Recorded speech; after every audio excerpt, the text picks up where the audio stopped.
Llega un nuevo capítulo de historias de terrícolas para terrícolas, esta vez desde México. Nos acompaña Luis Garza. Su historia y su trayectoria te van a encantar.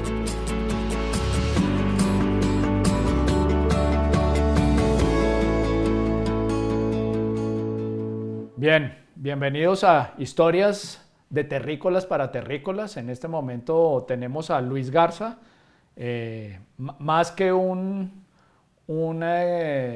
personaje, más que un terrícola, lo considero un gran amigo.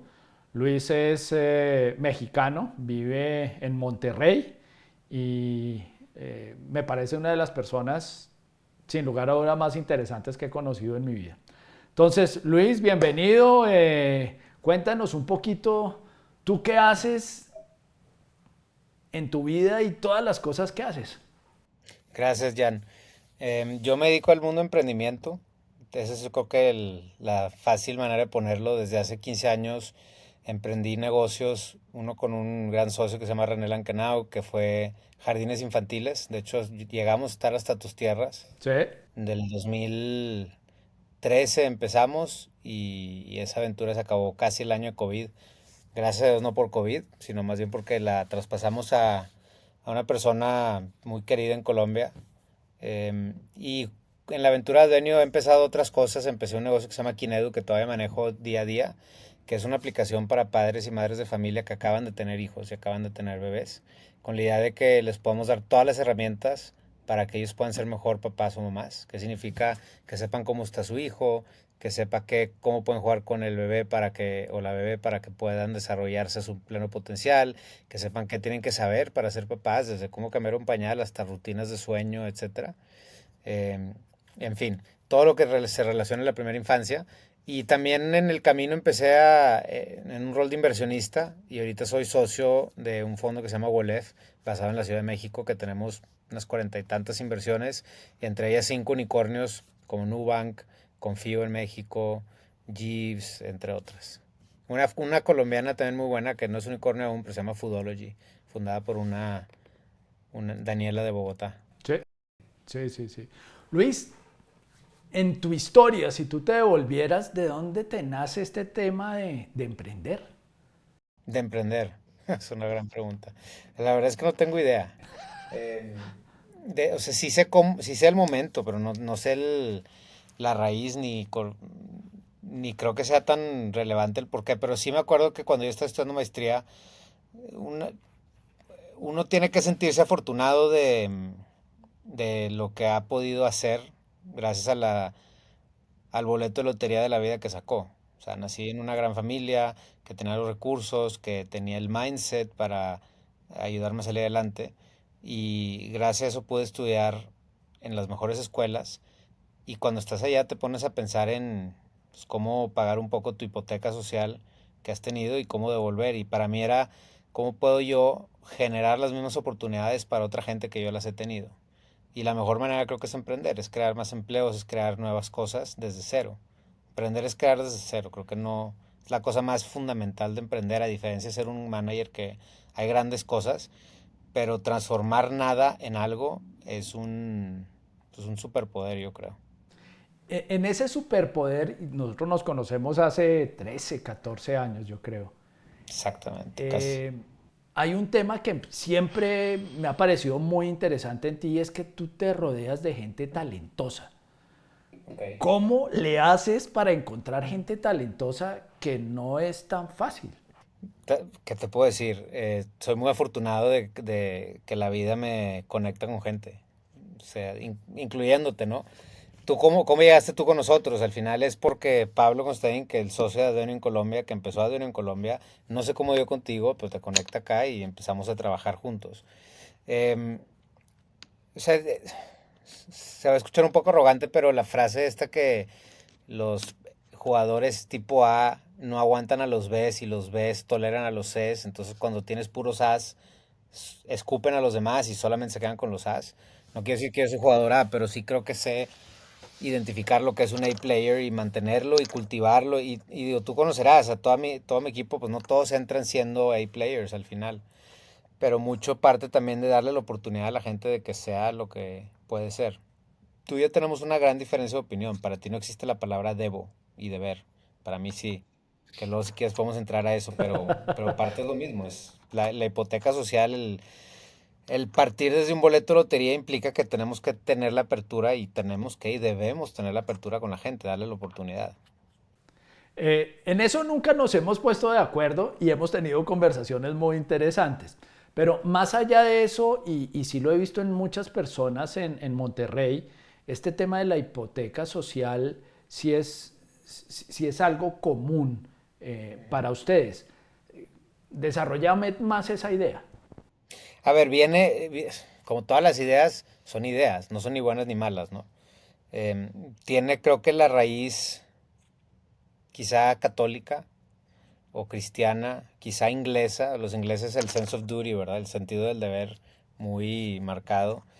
Em, pero al final creo que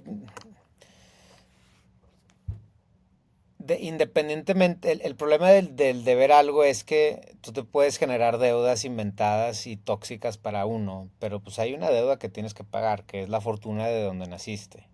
Y hay una pregunta que todos tenemos que contestarnos es, ¿qué le debemos a los demás? Y por más que no lo vean, no lo creamos, a todos les debemos dignidad, respeto, ¿no? En lo mínimo. ¿Y por qué? Porque la otra persona se está presentando en tu vida y algo está trayendo a tu vida. Entonces, independientemente desde lo más básico, sí hay cosas que nos debemos a nosotros mismos, si no la sociedad se colapsa. Y es un poco, pues, te lo puedes ver como derechos humanos universales, lo puedes ver como lo que quieras, pero en el fondo sí hay ciertas cosas pues que cuando venimos escogemos hacernos esclavos o escogemos seguir la filosofía porque queremos vivir en una sociedad razonable, queremos vivir en una sociedad que camina, queremos dejar el mundo como un mejor lugar. No tenemos que, claro que no, puede ser un desfachado que va por la calle y no deja las cosas mal o las destruye en el peor escenario, pero al final creo que todos nos debemos unos a otros ciertas cosas que nos permiten, pues, coexistir, ¿verdad? El Benito Juárez, que es una figura controversial mexicana, tiene una frase que a mí me encanta, que es el respeto al derecho ajeno es la paz. Y eso sí lo debes. El respeto al derecho ajeno es la paz. Yo te debo tus derechos o te permito ejercerlos, no te voy a ejercer violencia, no te voy a impedir hacerlos. Y tú a mí es recíproco.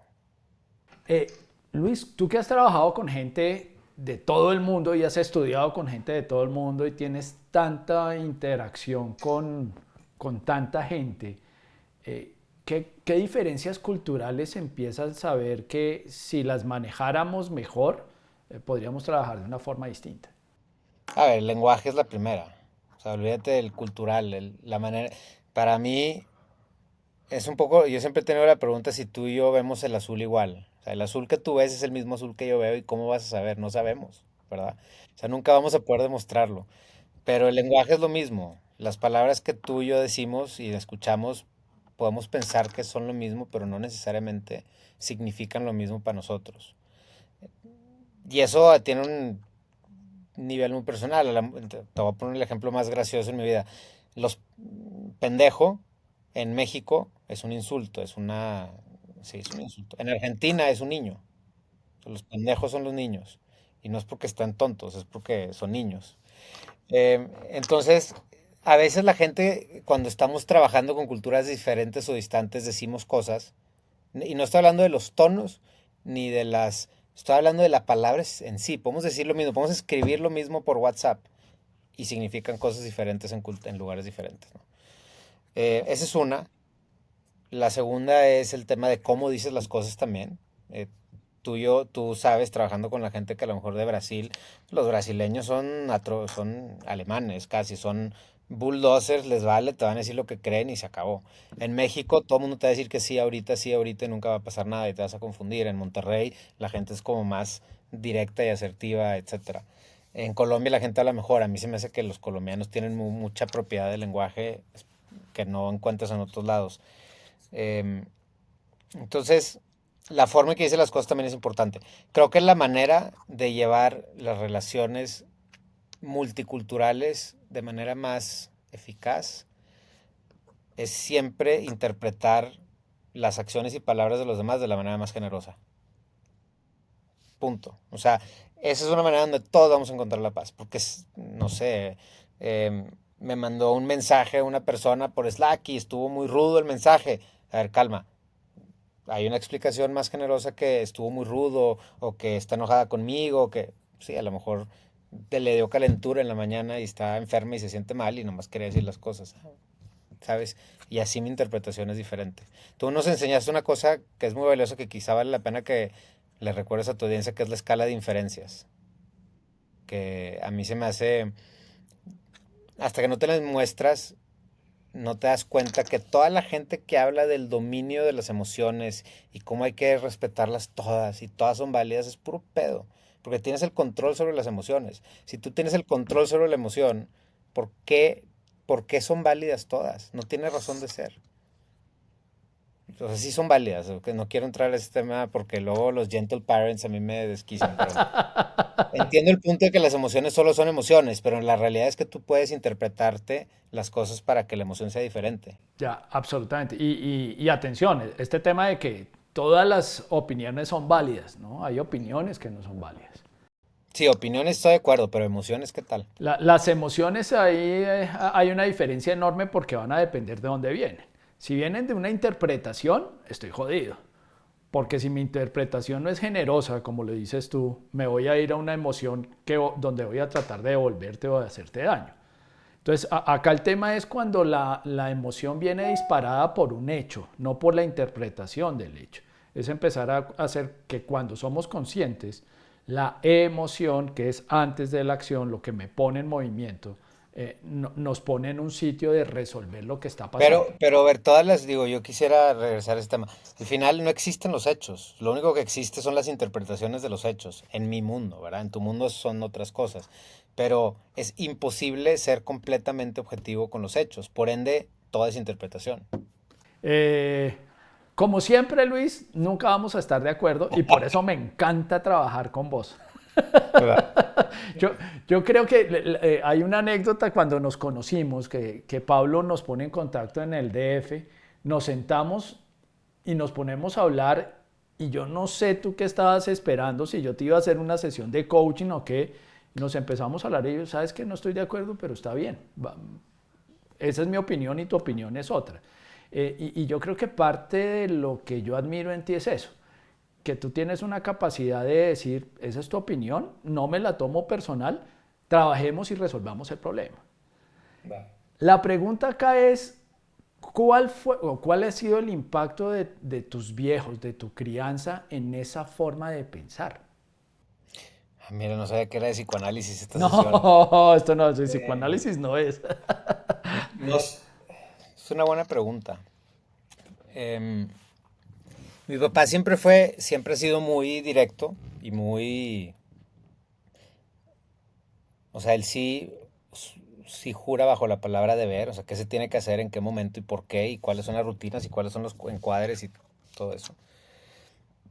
Y mi mamá siempre ha sido la que le mete la parte empática. Entonces creo que entre los dos hemos podido cuajar estas dos partes de cómo sigues avanzando en lo que se tiene que hacer, pero también cómo interpretas y cómo agarras la parte humana de lo que está sucediendo. Creo que esa es la combinación que a mí me ha dado la forma de pensar. O sea, ni uno me ha dado todo, ninguno de los dos me han dado todo, es una combinación. Y tú en esa familia, cuál era tu juego? Porque tienes dos hermanos, o son tres. Yo soy el del medio. Ajá. Este, Ya empieza a entender la gente cuál es el tema. Soy el prototipo típico hijo mediano y que quiere ser independiente y autónomo y etcétera. Em, no sé si hubiera o sea, no sé si en mi casa éramos de roles. O sea, no sé, en el sentido donde a lo mejor el grande es el que se ocupa de todos y se encarga que todos estén bien y el de medio es el que como que está más rebeldón. En mi casa no fue tanto así. Yo era muy tranquilo de chico, o sea, no hacía tanto desmadre, no salía mucho de fiesta y así, no hacía travesuras. Me divertía como todos, pero normal, era más tranquilo, estudioso, normal, promedio. Pero digamos que tú sí te sales del molde de la familia y tú eres el emprendedor dentro de un mundo empresarial. Sí, dentro de mis hermanos, sí, definitivo. Pero creo que es eso, creo que es la patología del hermano en medio o del hijo mediano que quiere ser independiente, pues, hacer su propio camino. Y no parecerse al uno al otro. ¿Qué significó para ti encontrar a tu esposa en tu vida? ¿Cómo cambió esto tu vida? Este, hace 2 semanas estábamos con unos amigos, estábamos acordándonos porque me presentaron a mi esposa, esos amigos con los que salimos. Y la primera vez que la conocí, tuvimos experiencias bien diferentes. Porque yo estaba saliendo con otra chica, conozco a mi esposa, me quedo platicando con ella y, y luego ya me voy a dejar a esta otra amiga a su casa o lo que sea. Y que cuando voy saliendo le digo a mi amiga, que soy amigo de ella todavía, me dice, Ana Paula se llama. Le digo, me voy a casar con ella. Y Ana Paula, sí, jaja. Y mi esposa dice, este es el güey más arrogante que he conocido. Entonces, estuvo muy simpático eso. Y luego como un año después nos hicimos novios y que 3 años después nos casamos, pero, em, o un año y medio después. ¿Qué significó para mí? Pues es todo al final. O sea, mi vida está marcada, esa es la decisión de la vida. Tenía 23 años cuando le di anillo, cuando nos comprometimos. 24 cuando nos casamos. Estamos por cumplir 16 años de casados en junio. Em, y hemos pasado por mil de cosas juntos, buenas y malas. Entonces, no sé, lo bueno para nosotros es que las malas han pasado primero, entonces creo que eso nos curte y nos une. Sí, se nos olvida a veces que pasamos por cosas difíciles porque nos agarramos a trompadas como todos, pero sí. Hay un estudio que dice que la decisión más importante en la vida para tener bienestar y riqueza es el matrimonio, es escoger la persona adecuada.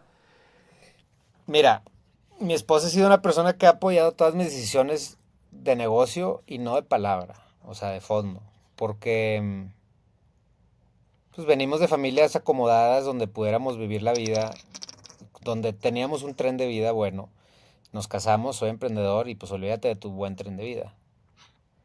Y sus amigas viajando y o sea, su círculo social viajando y comprándose cosas y las casas de todos con arte y lo que tú quieras. Nosotros, como tú conociste, bien sencillo, dale y duro y por 10 años así fue. Y no me reclamó, si acaso una vez me dijo que quisiera más, si acaso. Pero por 10 años no me dio ninguna pelota por los gastos, me apoyaba, viene conmigo a los eventos, viene conmigo a los temas de trabajo, entonces sí, estoy de acuerdo. O sea, el trabajo son puros problemas. Para tener más problemas en la casa, no, no. Lo que quieres es llegar y que sea paz y armonía a tu casa, por lo menos yo. Tienes 4 hijas, mujeres. Sí. Eso cómo ha cambiado también tu forma de ver la vida. Mira, he comprado 4 escopetas para... No, no es cierto. ¿Cómo ha cambiado mi forma de ver la vida? Yo vengo de una familia de 3 hombres, de 3 hermanos, como ya dijiste.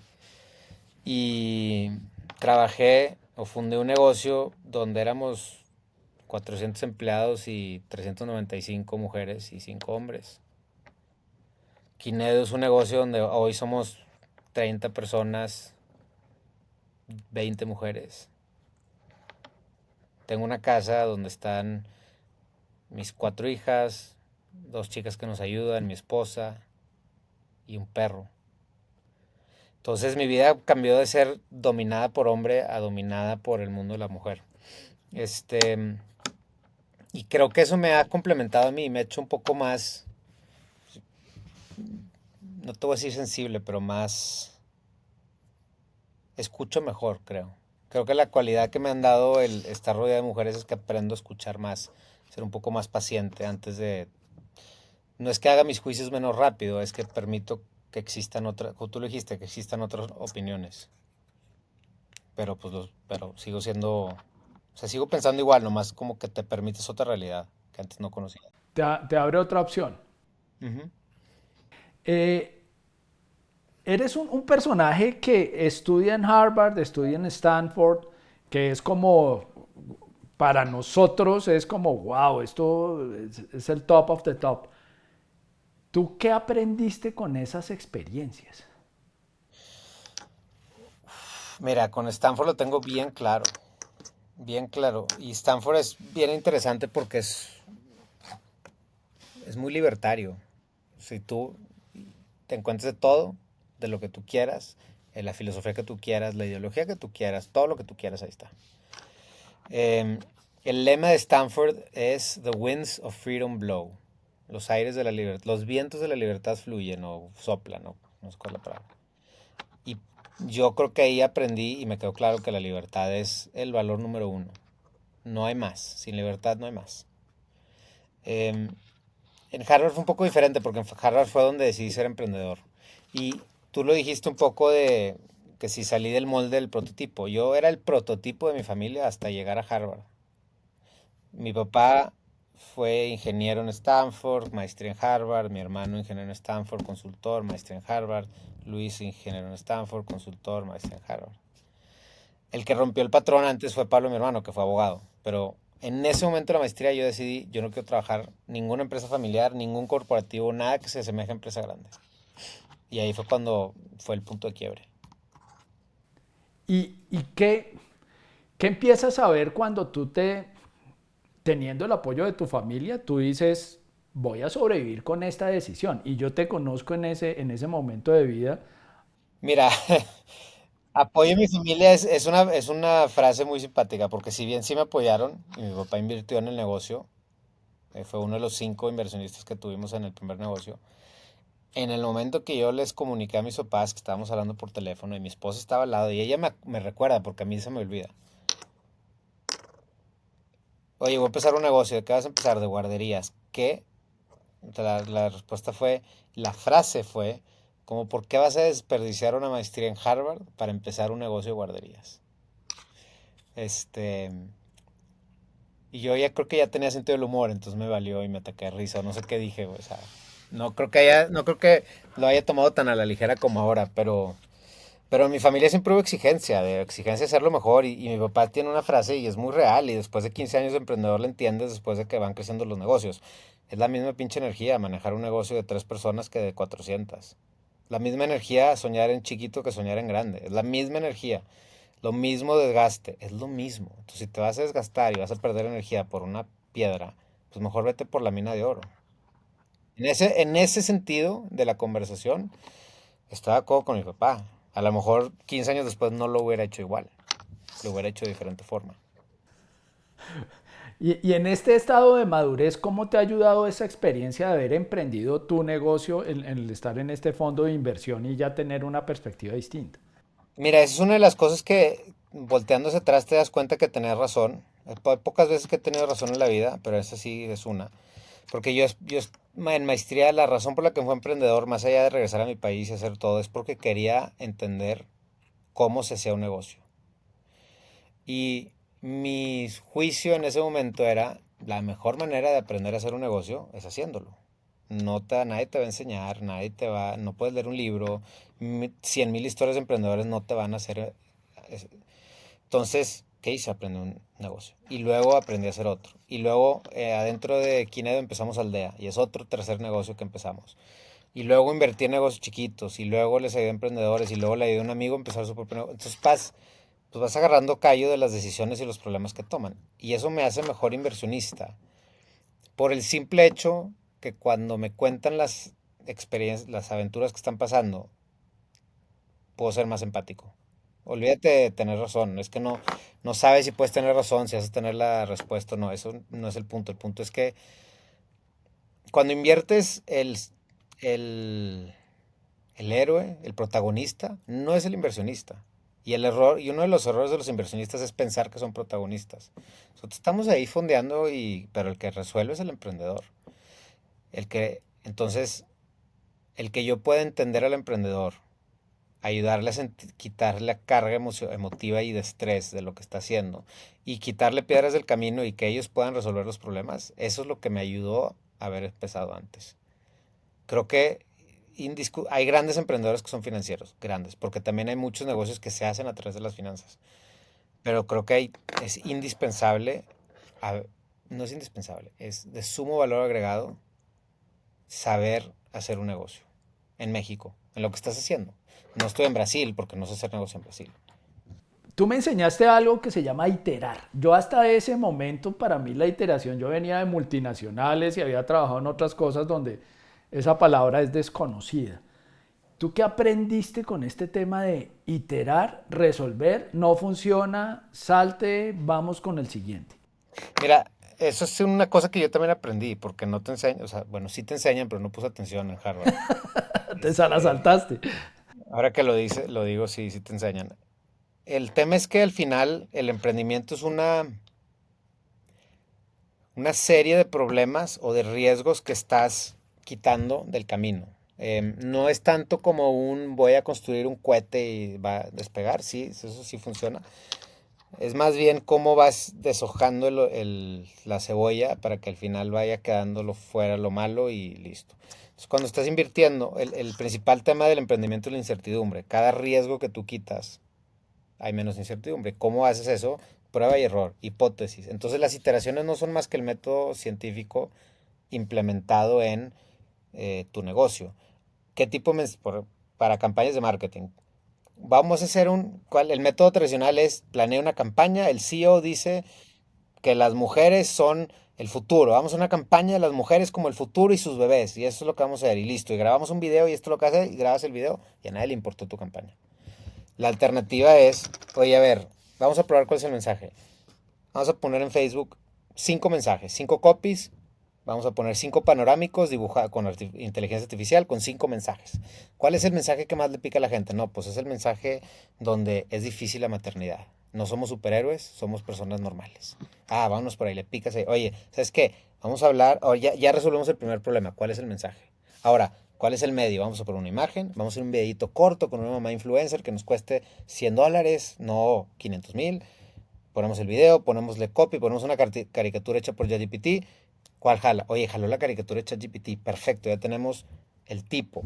Y vas así creciendo, iterando y descubriendo el camino. Estás encontrando cuál es el camino a que tener un producto o servicio que tu audiencia quiera comprar. Me estoy leyendo este libro de Uri Livan que es Enamórate del problema, no de la solución. Y ahí habla de, claro, hay que resolver el dolor, pero una vez tú empiezas a resolver el dolor, enfócate en tratar de encontrar esa solución lo mejor posible. Yo me acuerdo todas las conversaciones que teníamos, tú arrancaste y estábamos con 7 personas al principio en Quinedo.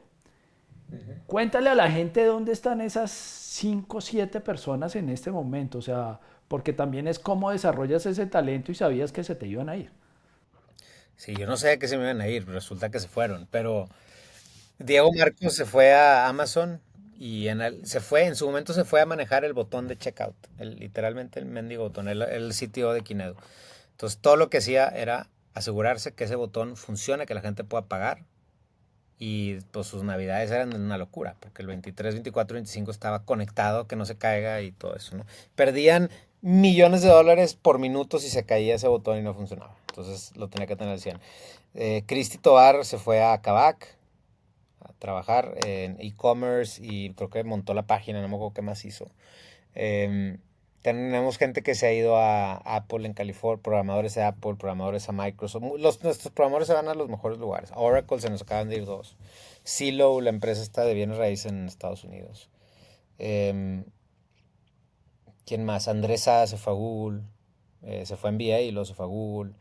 Este, Samantha es una persona en marketing espectacular. Hablando de iterar, es de lo mejor que hay. Y ella está consultora y tiene N clientes internacionales en Estados Unidos, en Europa y todo, que les hace proyectos. Pues sí, o sea, sí hemos sido una escuela de talento. Creo que al final también es un poco darte cuenta que pues, no somos el Real Madrid, ¿verdad? El Real Madrid se llama Apple y Amazon y hacia allá quieren irse todos. Nosotros somos los Tigres, somos un gran equipo aquí local, pero somos los Tigres. Y Luis, ¿qué se siente poder haber sido mentor de esta gente que ahora está en unas posiciones muy, muy importantes? Se siente muy bien haber cumplido mi deber, Gianmarco. pinche deber que detesto, pero está bien, te la perdono. No, a ver, se siente, creo que es un honor haber trabajado con esa gente y con la que no se fue también a grandes lugares. Creo que es muy padre saber que esta gente, que Kinedu fue una piedra en su desarrollo, o sea, una piedra, no un stepping stone, no una piedra en el zapato. Y espero que ellos también lo digan así, lo vean así. O sea, yo más feliz es cuando un ex empleado habla muy bien de nosotros y te enteras. Luis, para cerrar, ¿qué has aprendido de este proceso hasta este momento? Si hasta este momento de tu vida fueras a hacer un libro, ¿cómo se llamaría este libro? Mira, no lo había pensado. Te iba a decir que por qué no me haces preguntas difíciles, pero la guardaste para el final. ¿Cómo se llamaría el libro? Mira, no sé cómo se llamaría el libro. Te voy a contar una historia. Hace 6 años nos fuimos, Pablo, Carmen Cuadra, que estaba en Advenio, y yo nos fuimos a Boston a un programa se llama Authentic Leadership. Y se trataba de pura introspección de quién eres y a dónde vas, y no me acuerdo. Este, y al fin, creo que tenías que hacer unas frases. Total, me acuerdo que mi frase, la que quedó, fue haciendo lo improbable posible, o alguna cosa así. Haciendo lo improbable posible. Este,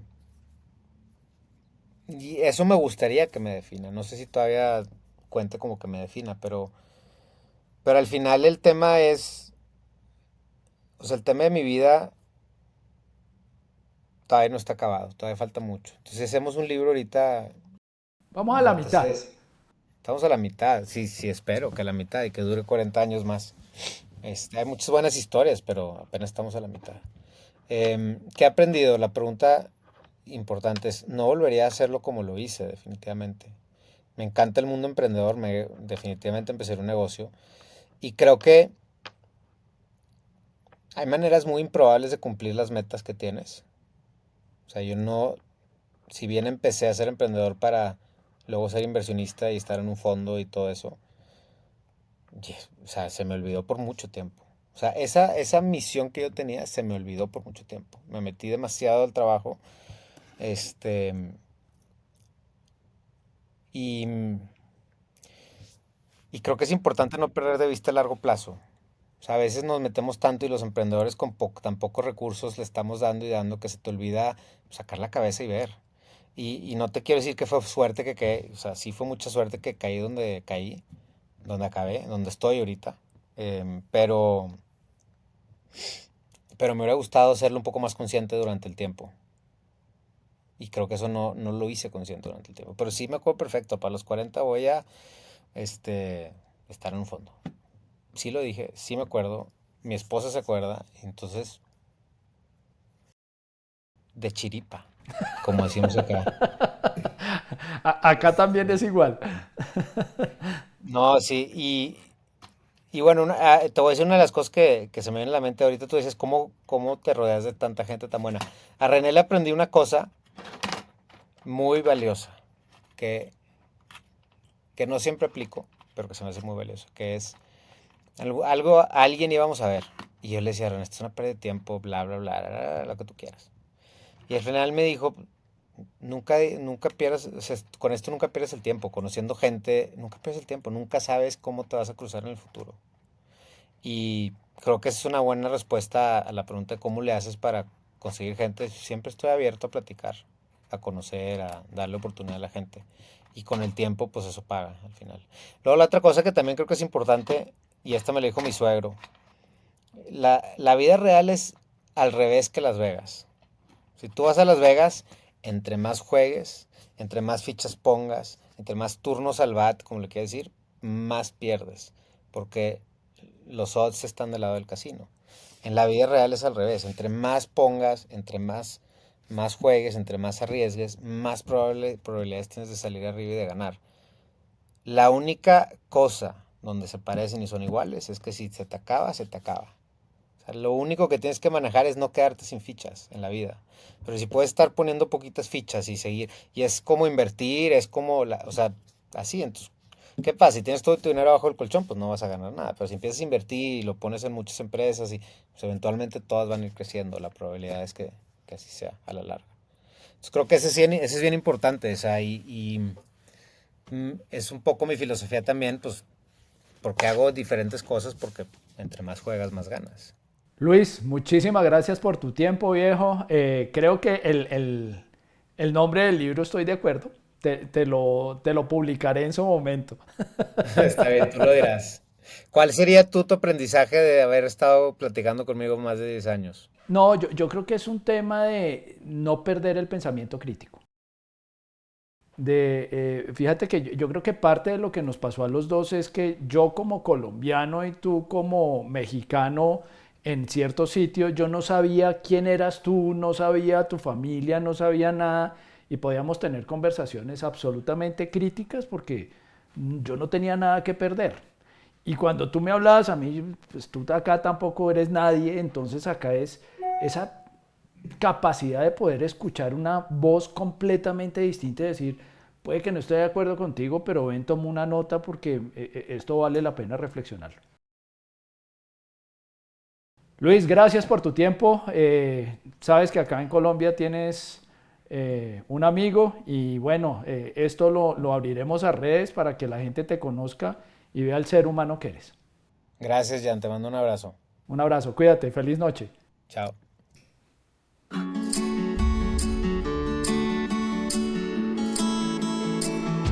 Esto fue Historias de Terrícolas para Terrícolas.